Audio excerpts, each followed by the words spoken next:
Amigos míos, bienvenidos a bordo de este viaje de historias. Y hoy nos vamos a embarcar en la búsqueda de uno de los objetos más enigmáticos, extraños, misteriosos, que sobre él se han escrito todas las páginas habidas y por haber, que se han emitido muchísimas teorías e hipótesis y que, aunque se da por descontado que en efecto existió, no existen pruebas fehacientes para afirmarlo de manera contundente. Pero de esto vamos a hablar después de invitarlos para que compartan y comenten estos contenidos con sus amistades alrededor de una buena taza de café. Los invito a que se suscriban en mi canal de YouTube, que es Néstor Armando Alzate, y lógico, ese es mi canal oficial. Denle me gusta. Activen la campanita para recibir notificaciones. Pues les decía que es de esos objetos, yo creo que son los tres más estudiados, más buscados, que más mitos y leyendas han originado y que están son omnipresentes en toda la historia de la civilización occidental. Esos tres objetos son, ya he hablado de dos de ellos. Uno es el Arca de Noé, que se supone reposa en el monte Ararat. Ya suficientemente hablé de él, de esta Arca de Noé, en uno de los episodios anteriores. El segundo es el Santo Grial. Recordarán ustedes que también hicimos varios episodios sobre el Santo Grial. Hablamos del rey Arturo y hablamos de otras hipótesis que existen en torno de en dónde puede estar, si es que en efecto existe. Y el tercero es el Arca de la Santa Alianza. Del Arca de la Santa Alianza y del Arca de Noé hay testimonios lo suficientemente creíbles como para aceptar que en efecto existieron. Del Santo Grial es algo como mucho más etéreo, menos tangible. No existe un solo registro sobre este objeto. En la literatura cristiana no lo existe. Se dice, por tanto, que puede ser simplemente una creación medieval. Otros dicen que simplemente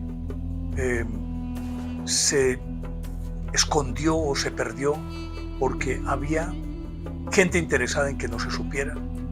Hablamos de templarios, de muchos otros, pero del Arca de la Santa Alianza, ese sí que yo creo que es el más extraño, el más fascinante de estos tres objetos. Y ni modo de decir que no existió si queremos remitirnos a la Biblia, al Antiguo Testamento. Y justamente aquí tengo el Antiguo Testamento, en el que, así como le ordenó a Noé construir un arca de unas características y dimensiones específicas, también en la Biblia hay una orden expresa y muy detallada de cómo debe ser esta arca. Yo quiero leer este texto porque tenemos que partir de ahí para entender que realmente existió.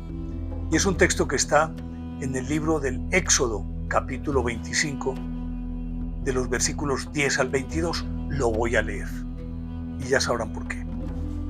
Dice así: haz un arca de madera de 1,25 metros de larga, 75 centímetros de ancha y 75 de alta. La recubrirás de oro puro por dentro y por fuera, y con una moldura de oro todo alrededor. Fundirás para ella 4 anillos de oro y los pondrás en sus 4 esquinas, 2 a cada lado. Harás unas barras de madera de acacia que recubrirás de oro y las pasarás por los anillos de los lados del arca para llevarla por medio de ellas. Las barras estarán siempre en los anillos y no se sacarán de ellos. Dentro del arca pondrás el testimonio que yo te daré. Y continúa o agrega: harás también un propiciatorio de oro puro, de 1,25 metros de largo y medio metro de ancho. Harás 2 querubines de oro batido a los 2 extremos del propiciatorio, uno a cada lado y formando un solo cuerpo con él. Los querubines tendrán sus alas extendidas hacia arriba, cubriendo con ellas el propiciatorio, estando sus rostros uno frente al otro y mirando hacia el propiciatorio. Pondrás el propiciatorio sobre el arca y dentro de esta el testimonio que yo te daré. Lo repite. Aquí vendré yo a encontrarme contigo y desde encima del propiciatorio, entre los 2 querubines que están sobre el arca del testimonio, te comunicaré todo lo que te ordene respecto a los israelitas. Hasta ahí. Dejémoslo ahí. Es muy clara, son muy claras estas indicaciones para construir el Arca de la Santa Alianza.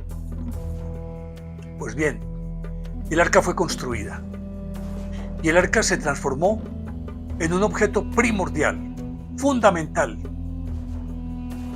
que acompañó a los israelitas a lo largo de todo ese periplo de 40 años por el desierto. Periplo que por lo demás los científicos y muchos otros estudiosos se siguen preguntando por qué, si pudieron haber atravesado ese desierto en cuestión de semanas, pongámoslo en meses pues, partiendo del principio de que era una multitud relativamente grande para llevarla, y en ella iban ancianos, iban mujeres embarazadas, iban ancianas, iban niños, suponiendo que iban a un paso muy lento. De todas maneras, no era como para demorarse 40 años tratando de llegar a la tierra prometida. Pues esta arca siempre estuvo ahí y era como a la hora de la verdad aquel elemento que les daba la confianza a todos sobre la protección de Dios, que los estaba protegiendo a todos los israelitas. Y esa arca era el símbolo de esa protección. Y obviamente que también aquí, pero de esto vamos a hablar en otro capítulo, aquella famosa nube que siempre iba delante del pueblo y por la noche se transformaba en una columna de fuego donde acampaba el pueblo, donde ella se detenía, tenía que acampar el pueblo. Y el arca siempre era transportada de una manera especial y por unos sacerdotes vestidos con unas túnicas de lino muy particular, con unas especificidades también que eran justamente para transportar el arca.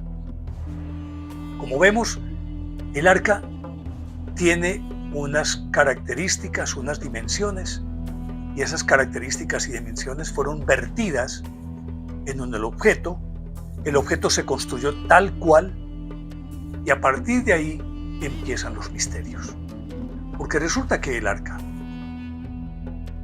recuerden ustedes esta parte del texto que la quiero recalcar, y es: aquí vendré yo a encontrarme contigo, y desde encima del propiciatorio, ojo a esto, y desde encima del propiciatorio, entre los 2 querubines que están sobre el arca del testimonio, te comunicaré todo lo que te ordene respecto a los israelitas.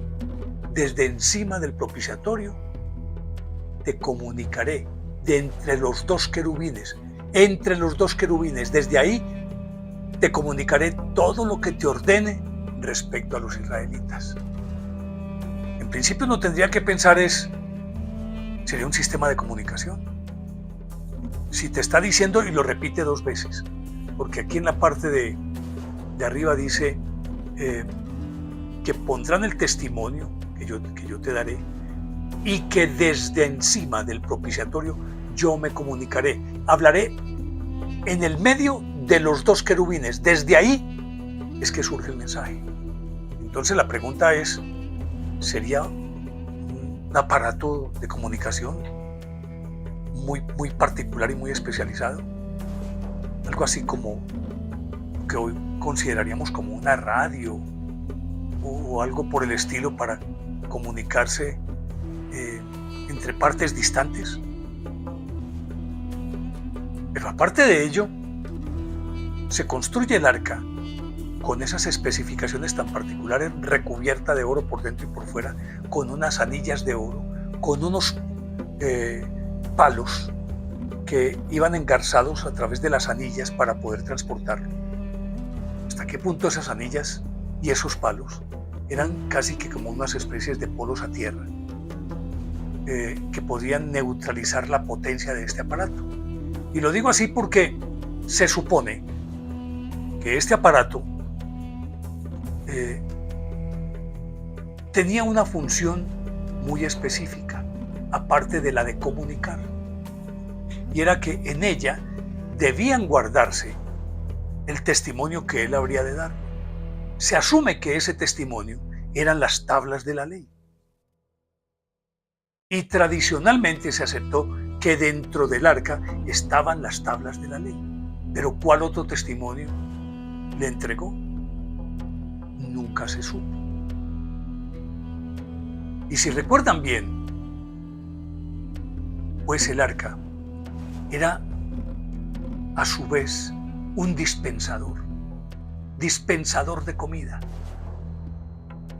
Pues a lo largo de todo ese éxodo a través del desierto, de la máquina salía el maná con el que se alimentó al pueblo durante toda esa travesía. ¿Pero de dónde salía ese maná? Unos científicos de Estados Unidos quisieron interpretarlo de esta manera, y es que durante la noche este aparato recogía el rocío, el agua que venía en forma de rocío, así fuera en el desierto, que por la noche la temperatura baja demasiado y obviamente desciende el rocío, y que ahí se procesaría una variedad de alga microscópica que es del tipo, dicen, clorela. Esa es una teoría que avanzan unos científicos de Estados Unidos y que creo que reprodujeron en condiciones similares este aparato para ver si podían crear maná. Y parece que así fue. Imagínense ustedes entonces este dispensador que además debía contener el testimonio, en este caso supuestamente las tablas de la ley. Pero aparte de eso, encima del propiciatorio, entre los dos querubines, es que eso es lo que me sorprende a mí, me llama mucho la atención. No dice que sale del propiciatorio la comunicación, sino entre los dos querubines, desde ahí te hablaré. Entre los dos querubines que están sobre el arca del testimonio, te comunicaré todo lo que te ordene respecto a los israelitas. Quiero decir con esto ¿era un micrófono o era un altoparlante lo que había entre los dos querubines? Vaya uno a saber, pero por lo menos si partimos de este texto, se podría entender que en efecto ese era el canal de comunicación. O era un bafle, un altavoz, no sé qué. Pero además de esto, resulta que el arca era tan peligrosa que no cualquiera se le podía acercar. Decía que los sacerdotes vestían unas túnicas diferentes, mandadas a hacer específicamente para ser portadores del arca. Y solamente personas entrenadas podían acercarse al arca, no era cualquiera. De hecho, y esto pues lo voy a contar un poquitito más tarde, quienes entraban en contacto directo con el arca o se exponían a su cercanía si no tenían las vestimentas correctas, esas personas se enfermaban. Se les caía el pelo, se les caían las uñas, les daban bubas, es decir, como unas ampollas en las axilas y en otras partes. les daba vómito, diarrea. Y todas estas manifestaciones regularmente son típicas de la exposición a la radioactividad. Quienes se exponen a la radioactividad regularmente enferman y de esta manera, ya sea porque se les cae el pelo, porque se les ampolla la piel, porque les salen bubas y otras manifestaciones también secundarias. De hecho, dice en textos más adelante que cuando Moisés entraba en contacto con el Señor, que se suponía estaba dentro del Arca de la Santa Alianza, o se manifestaba, no digamos que dentro, sino que se manifestaba a través del Arca de la Santa Alianza, regularmente salía con el rostro resplandeciente. Al parecer, el someterse a esa irradiación hacía que el rostro de alguna manera fuera más brillante. No sé hasta qué punto se ha derivado también de la radioactividad. Lo cierto es que quienes se exponían al Arca de la Santa Alianza regularmente salían enfermos, cuando no muertos, muchos muertos. Pues bien, cuando ya llegaron a la tierra prometida, se instalaron allí, el Arca de la Santa Alianza fue depositada en un sitio especial. Se llevó a la casa de un israelita llamado Abinadab. La guardaron ahí, como que era el sitio ideal para guardar el arca. Y ahí la guardaron. Y entonces, en una de esas, en una confrontación, sacaron el arca, la tuvieron en medio del pueblo y hubo una guerra, porque siempre el arca era algo así como el escudo protector, y por lo tanto cuando había una batalla llevaban el arca y se suponía que el arca los defendía. Pues los filisteos les ganaron una batalla y capturaron el arca y se la llevaron. Se llevaron el arca porque hasta ese momento para ellos los éxitos guerreros del pueblo de Israel, y además era el rumor que corría en toda la región que los israelitas tenían el arma más poderosa, que era el Arca de la Santa Alianza, que el Arca de la Santa Alianza los protegía de todo. Entonces los filisteos pensaron, si esa arca por sí misma los protege, tiene poderes especiales, pues traigámosla nosotros a ver qué pasa. Pues se llevaron el arca y resulta que el arca empezó a hacer daños y daños y daños entre el pueblo, porque como ellos no sabían el manejo al que ya se estaban acostumbrados aquellas personas entrenadas para manipular el arca, entonces todo el que se acercaba caía muerto, fulminado.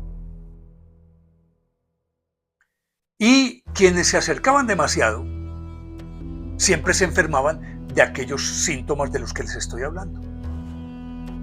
Uñas que se caen, pelo que se caen. Bueno, no quiero repetirlo porque ya lo dije, pero exactamente eso les ocurría a los filisteos. Y como era un objeto curioso, todo el mundo se acercaba, pues todo el mundo resultó enfermo. Al cabo de unos 7 meses, los filisteos demasiado preocupados, porque el arca estaba diezmando a la población, entonces decidieron devolverla. Trajeron un par de bueyes, le hicieron como una especie de plataforma, los uncieron a esa plataforma y los fueron arriando hacia territorio israelita y lo dejaron en las cercanías de Bet-Samás, una población de puros campesinos, que se levantaron por la mañana cuando vieron que venía una yunta de bueyes con el arca. Obviamente que las expresiones de júbilo fueron impresionantes, se armó fiesta en todo Israel, porque les habían devuelto, o les habían tenido que devolver su arca de la Santa Alianza, que hasta el momento de su, digámoslo, no secuestro, sino rapto, pues, de esa arca, era como el bastión que les daba seguridad. Y en estos meses, sin su arca de la Santa Alianza, ellos tenían demasiado miedo. Cuando ya regresaron con el arca, los filisteos entendieron que no se podían meter de esa manera tan fácil con los israelitas, porque en efecto esa máquina era supremamente poderosa. Volvieron a llevarla a la casa de Abinadab. Con el paso del tiempo, David pidió que le llevaran el arca para un sitio especial en el palacio. Entonces Abinadab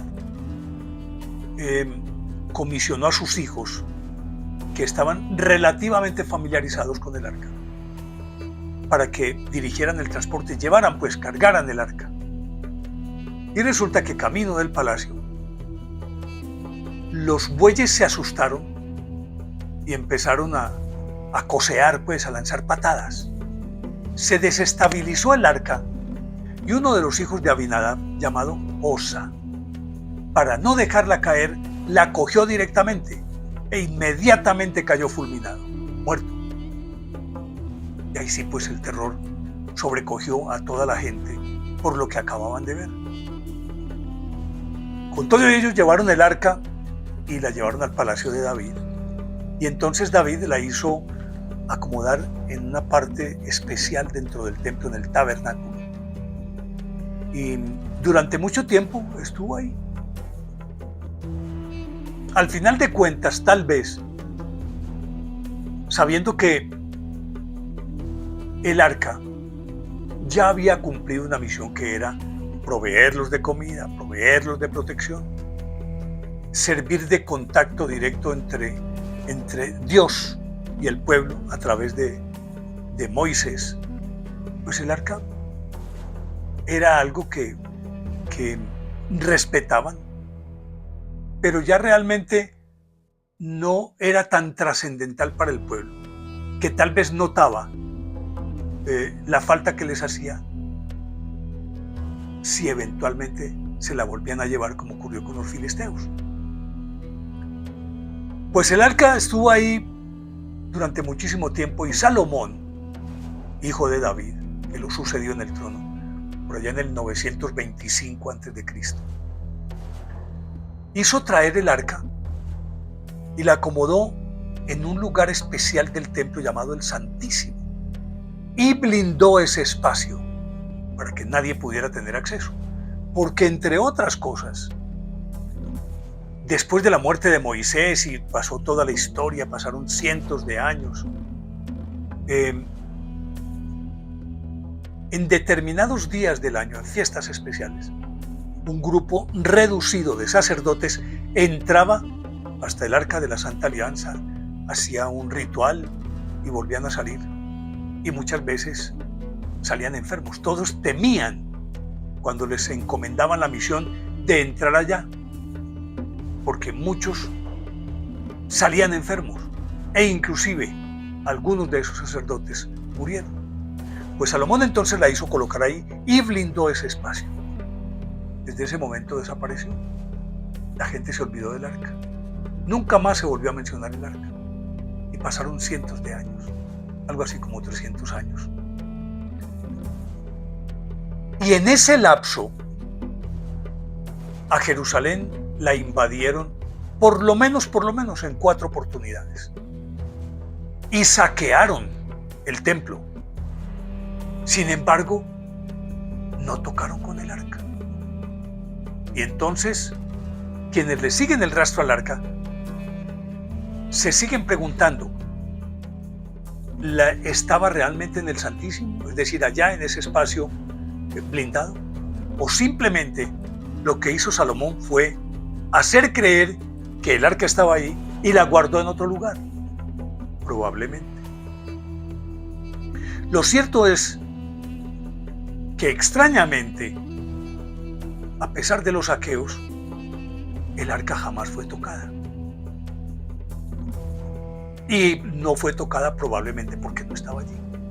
Después de 300 años, en la época de Jeremías, en aquel momento con Jeremías, había una pelea entre egipcios y babilonios. Entonces el rey Joaquín, que era el que estaba en el trono en ese momento, se inclinaba, al final de cuentas, pues era un reino pequeño y era tributario de cualquiera de los dos grandes.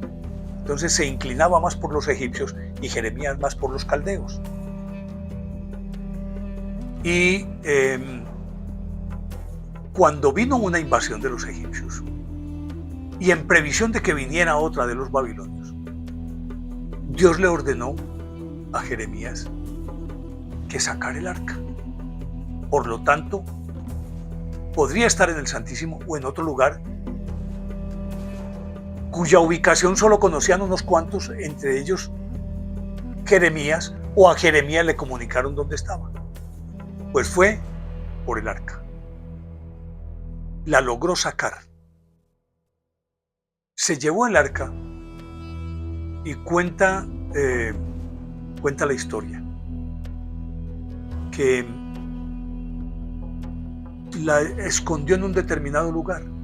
Hay algunos evangelios apócrifos que son apócrifos porque no fueron aceptados por el canon oficial, pero que son testimonios también veraces de las épocas, contadas por cronistas de las épocas, y a muchos de ellos siempre se les concedió mucha credibilidad. Uno de ellos dice que Jeremías se llevó y escondió el arca. Y en el segundo libro de los Macabeos dice que Jeremías guardó el arca en una cueva y selló la entrada. Y desde ese momento desapareció el arca completamente. Y en la Biblia jamás se vuelve a mencionar el arca de la Santa Alianza. Hasta ahí llegó. Desapareció. Nunca más se volvió a saber del arca de la Santa Alianza. Como para entonces habían transcurrido tantos siglos, pues en el imaginario de la gente, y obviamente los israelitas asumían que era un objeto sagrado, pero como nunca más lo volvieron a ver, lo dejaron más bien como en esa categoría de algo que hizo Dios y luego se lo llevó y nunca más apareció. Digámoslo en otros términos, se convirtió en un mito para los mismos israelitas. Desapareció y nunca más se volvió a saber qué fue del arca de la Santa Alianza. Objeto que por demás, dicen algunos también, que en su momento pudo ser un mini reactor nuclear. Y eso explicaría pues que hubiera podido durante 40 años producir alimento y hubiese tenido la potencia suficiente para servir de aparato comunicador, y que dentro podría ser básicamente, casi que mirándolo desde la perspectiva de hoy, un aparato electrónico de la más alta tecnología a través de la cual se podría comunicar ese Dios con los israelitas. Y que para que eso fuera posible y funcionara, tendría que tener una fuente digámoslo, de combustible, por decirlo, no sé, de otra manera, no la encuentro. Una fuente de alimentación, pues, del aparato, que no se descargara y que funcionara perfectamente. Se sabe que la radioactividad tarda miles de años para desaparecer, y que al ser un pequeño reactor nuclear sería justamente por eso, por lo que todas las personas que se acercaban o morían en el acto o recibían secuelas de la radioactividad, y por eso estas reacciones típicas o síntomas típicos de quien se ha expuesto a la radioactividad, y no necesariamente por mucho tiempo, así sea ocasionalmente. Pero esos síntomas de los que ya he hablado suficientemente son exactamente los mismos que se dan cuando alguien se expone a la radioactividad. Y además, producen cáncer. Pues en aquella época difícilmente, pues, ¿cómo podría alguien de la época de esta época de la historia entender que tenía cáncer? Simplemente se moría. Pero todo era a causa de este aparato que, como digo, algunos científicos en Estados Unidos, uno de apellido Sasson, que si no estoy mal, afirman que era un pequeño reactor nuclear, así de sencillo. Pero todavía queda muchísima tela por cortar de esta historia del Arca de la Santa Alianza, porque es que aquí es donde comienza la búsqueda. Hasta ahí, ese es el aparato, eso fue lo que ese aparato hizo, las peripecias que se vivieron con él, hasta el momento en que, digámoslo, oficialmente desapareció. Pero ahí comienza la búsqueda. Y de esto les voy a hablar en una próxima oportunidad. Por ahora voy a dejar esta historia aquí. Espero que les haya gustado. De ser así, denle me gusta. Activen la campanita para recibir notificaciones. Y la inquietud que les dejo, ¿les parece lógica o ilógica esta historia? Ustedes deciden. Chao.